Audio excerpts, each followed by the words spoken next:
Hello friends, welcome back to the accounting. आज हम करने जा रहे हैं अपने एडवांस एक्सेल में एक एडवांस एक्सेल का टॉपिक काफ़ी इंपॉर्टेंट है ईएमआई के बाद, क्योंकि ईएमआई में हम एन पर निकालते हैं, रेट निकालते हैं। तो वो रेट कैसे निकलता है, एन पर कैसे आता है, नंबर्स ऑफ ईयर या प्रेजेंट वैल्यू कैसे निकलती है, फ्यूचर वैल्यू अगर हमको निकालनी है, ये सभी चीज़ें इंडिविजुअल निकालना है तो कैसे निकलेगा। या फिर हमने कोई इन्वेस्टमेंट करी है तो जो इन्वेस्टमेंट है उसके आज के डेट पे नेट प्रेजेंट वैल्यू कितनी है उसकी, या फिर डेट वाइज उसकी नेट प्रेजेंट वैल्यू कितनी है। तो चलिए शुरू करते हैं।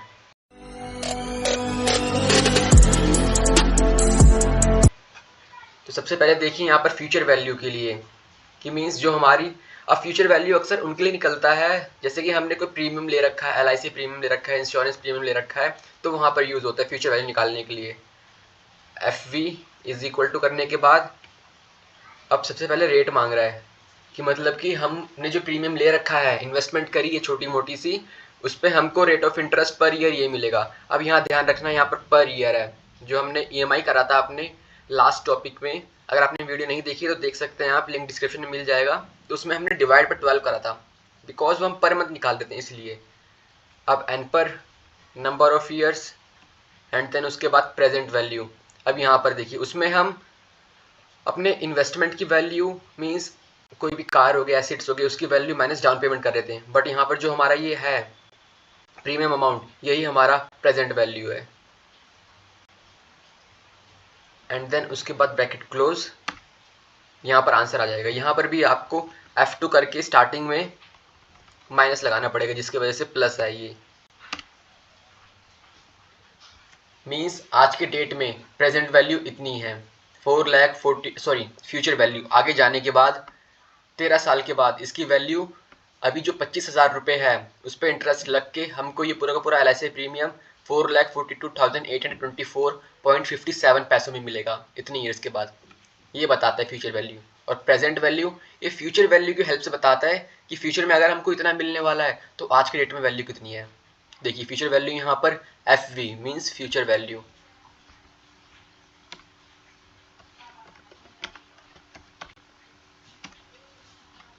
₹25,000 है, वो भी 10 साल के बाद, नंबर ऑफ ईयर्स है ना। तो देखते हैं आज के डेट में इसकी वैल्यू कितनी होगी।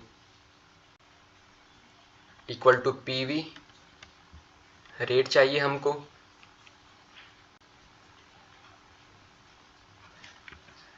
और यहाँ पर पीएमटी बहुत मेन रोल प्ले करता है। यहाँ पर एक्चुअली पीएमटी 200 है।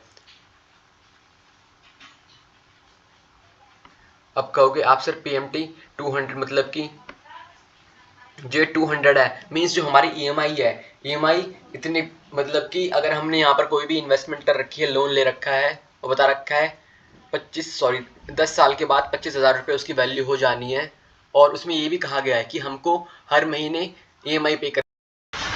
तो फॉर्मूला लगाते हैं अब प्रेजेंट वैल्यू का, इक्वल टू पीवी और हमारा रेट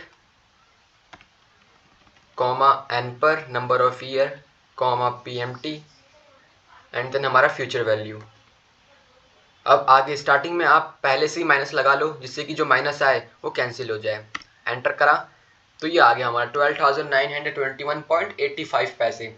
मीन्स आज के डेट में हमारे जो प्रीमियम है या फिर जो हमने इसे लोन लिया है उसकी वैल्यू इतनी है। अब बात आती है एन पर की, जो नंबर ऑफ ईयर्स आते हैं अगर ये ना गिवन हो तो ये कैसे निकालेंगे। तो इसको निकालने के लिए हमारा rate, first of all rate given होना चाहिए, पीएमटी और लोन्स गिवन होना चाहिए। मीन्स जितने का हमने लोन लिया है, जितने की हमने एसेट्स उठाई है, उसका अमाउंट, वही हमारा प्रेजेंट वैल्यू बन जाएगा। इक्वल टू एन पर rate PMT and present value, bracket लगा देंगे। अब स्टार्टिंग में यहाँ पर भी हम माइनस लगा देंगे, जिसकी वजह से अगर इन केस माइनस आए तो प्लस हो जाए। अब यहाँ पर ये आगे 4.25416। अब अगर आप चाहे तो जो पीछे के 3 डिजिट हैं उनको आप हटा सकते हैं, या पीछे के 4 डिजिट को भी।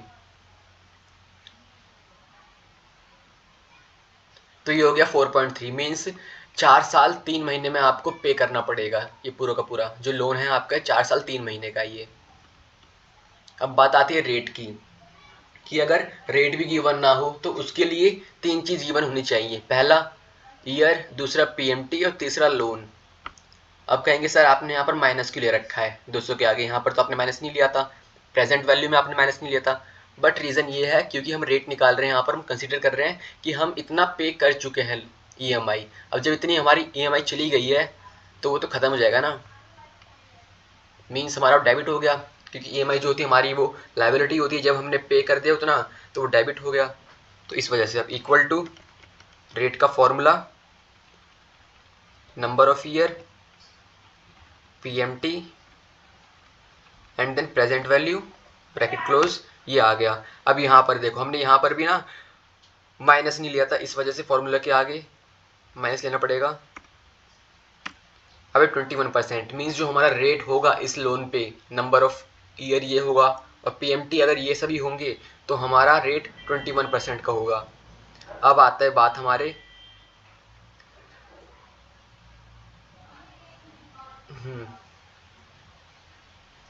अब बात आती है हमारी इन्वेस्टमेंट की। अगर जो हमने इन्वेस्टमेंट करी है, जो हमारी एसिड्स है, और उसकी हमको नेट प्रेजेंट वैल्यू निकालनी है तो कैसे निकालेंगे? तो वो भी सिंपल ही है, कुछ हार्ड नहीं है। अब सबसे पहले समझिए NPV क्या होता है, नेट प्रेजेंट वैल्यू।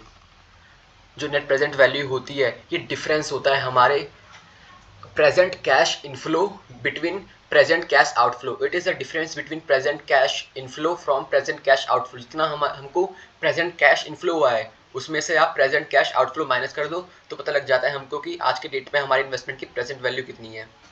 तब इक्वल टू NPV फॉर्मूला हमारा ये होता है, रेट हम ये लेंगे। अब इसको करने का तरीका थोड़ा सा अलग है। अब उसके बाद आगे वैल्यू 1 2 3 मीन्स जो हमने रिटर्न्स ली हैं, जो हमको रिटर्न्स मिली हैं first year, second year, third year, fourth year से, उन सभी को हम सिलेक्ट करेंगे।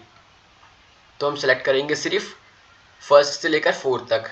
अब ब्रैकेट यहाँ क्लोज करना है। अब प्लस करने के बाद हमको इनिशियल इन्वेस्टमेंट लेना है, कि मतलब हमारी इन्वेस्टमेंट स्टार्टिंग में कितने की थी, उसके बाद रिटर्न तो हमको मिले वो अलग चीज़ है। बिल्कुल अगर हमारी इन्वेस्टमेंट होती ही नहीं तो हमको रिटर्न मिलता ही नहीं, तो इस वजह से हम इनिशियल इन्वेस्टमेंट के प्राइस को भी ऐड करेंगे। एंड देन एंटर करा हमने, ये आ गया। आप सर कहेंगे कि आप ये तो इतना ज़्यादा आ रहा है, वो भी ये भी परसेंटेज रेट में आ रहा है। तो आपको कुछ नहीं करना, यहाँ जाना है, यहाँ पर एक ऑप्शन आता है आपके होम टैब में परसेंटेज का, होम टैब में परसेंटेज का ऑप्शन आता है। वहाँ जाने के बाद आपको नंबर्स पे क्लिक करना है तो ये नंबर हो जाएगा।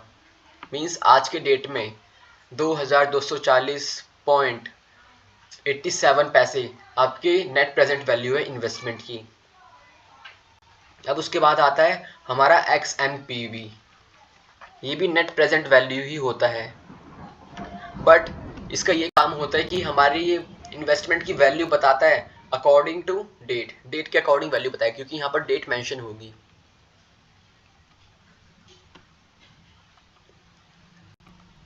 मतलब किस डेट को हमको रिटर्न्स मिला, हमने स्टार्टिंग में इन्वेस्टमेंट तो करी बट रिटर्न हमको किन किन डेट पे मिले हैं। तो अब यहाँ पर equal to XNPV rate comma, अब वैल्यूज लेंगे, हम सेलेक्ट करेंगे एक बार में पूरे रिटर्न्स, और उसके बाद अब डेट। इसमें इनिशियल इन्वेस्टमेंट इंक्लूड नहीं होती है, इनिशियल इन्वेस्टमेंट हम इंक्लूड नहीं करते हैं। ये आ गया हमारा। अगर आपको पॉइंट रिड्यूस करने हैं तो दोबारा से आप देखो होम टैब में जाओ और यहाँ पर नंबर्स के अंदर एक कॉलम आता है डिक्रीज डेसिमल, उसे क्लिक कीजिए सेल सेलेक्ट करने के बाद, तो डेसिमल डिक्रीज होता है अपने आप ही। तो अकॉर्डिंग टू डेट, डेट के अकॉर्डिंग हमारे इन्वेस्टमेंट की नेट प्रेजेंट वैल्यू इतनी है 13,293.22। If you like the video, so just hit the subscription button and hit the bell icon as well to stay connected with us.